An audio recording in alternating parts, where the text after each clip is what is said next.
गंभीर घटना है, जिसमें उड़ीसा की धरोहरों को लेकर संवेदनशीलता नहीं है। वो धरोहरों का संरक्षण भी नहीं कर सकते ये लोग। उड़ीसा का तेज विकास तो उड़ीसा की मिट्टी की संतान ही कर पाएगी। और इसलिए मोदी ने आपको गारंटी दी है, आप यहां भाजपा की सरकार बनाइए। भाजपा उड़ीसा के बेटे या उड़ीसा की बेटी को ही उड़ीसा का मुख्यमंत्री बनाएगी। और आपको मालूम है ना, मैंने पहले से बताया है, शपथ ग्रहण की तारीख बताई है, पता है ना? कौन सी तारीख? मैं आज आपको निमंत्रण देने आया हूं। 10 जून को उड़ीसा में डबल इंजन सरकार का शपथ ग्रहण कार्यक्रम होगा।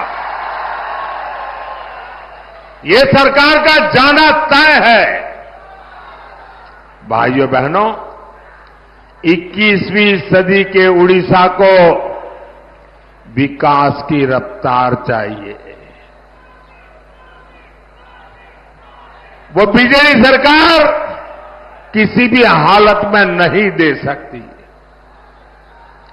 इस शताब्दी का अब तक का पूरा हिस्सा आप बीजेडी को मौका दे चुके हैं। अब समय आ गया है कि आप बीजेडी की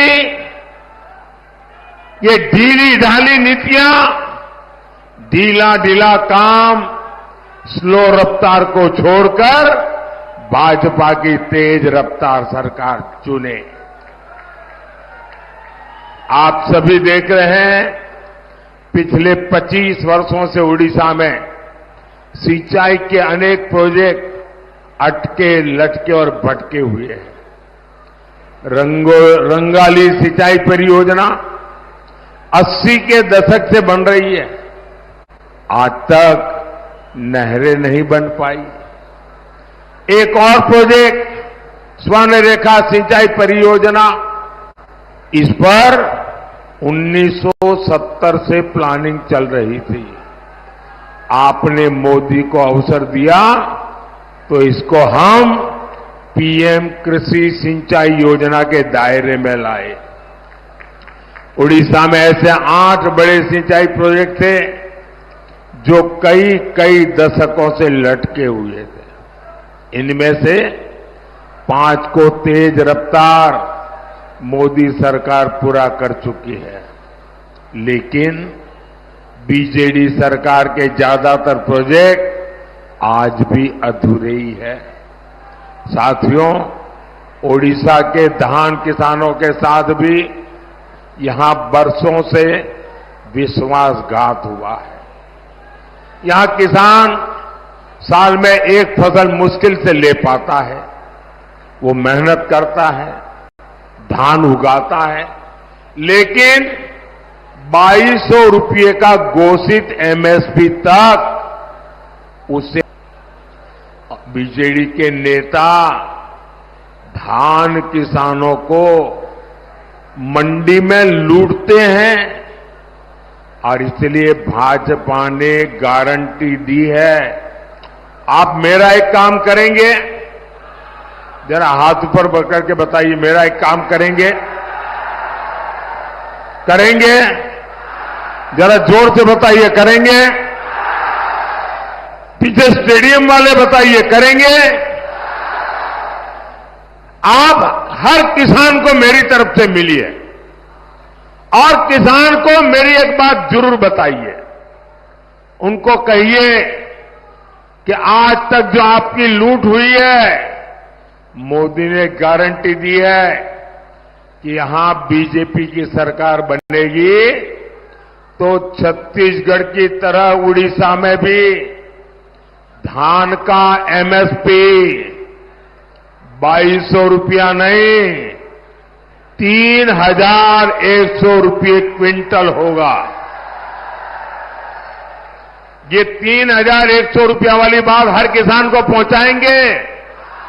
ये मोदी की गारंटी पहुंचा देंगे। इतना ही नहीं, 48 घंटे में यानी 2 दिन के भीतर भीतर धान का पैसा उसके बैंक के खाते में जमा हो जाएगा। दूसरा, उन किसानों को बता दीजिए, अभी तोलने के बहाने जो कटनी होती है, जो छटनी होती है, जो किसानों को लूटती है, उससे किसानों को मुक्ति दिलाने के लिए मंडियों में इलेक्ट्रिक मशीन भी लगाई जाएगी। साथियों, बीजेडी सरकार का पहली बार इस तरह कच्चा चिट्ठा पूरे देश के सामने आ रहा है। आदिवासी हितों को लेकर भी यहां की सरकार पूरी तरह बेपरवाह है। आप भी जानते हैं, मोदी सरकार ने आदिवासी परिवारों के लिए वनधन योजना बनाई। इनके माध्यम से वन उत्पादों की खरीद एमएसपी पर होती है। देश भर में 3,500 से अधिक वनधन केंद्र है। यहां उड़ीसा में भी 250 वनधन केंद्र खुले हैं। इनमें 80 से ज्यादा वन उत्पादों की खरीद एमएसपी पर होती है। लेकिन बीजेडी सरकार क्या करती है, वो वन उपज पर आपको सही एमएसपी तक नहीं देती। 25 साल हो गए नवीन बाबू की सरकार आदिवासियों के लिए यहां पेशा कानून तक लागू नहीं कर पाई। इससे आदिवासी परिवारों के भूमि अधिकार से जुड़ी अनेक समस्या ज्यों की त्यों है। भाइयों और बहनों, उड़ीसा में बीजेडी सरकार की वजह से हमारी माताओं बहनों का घर चलाना बहुत मुश्किल हो गया है। अब देखिए,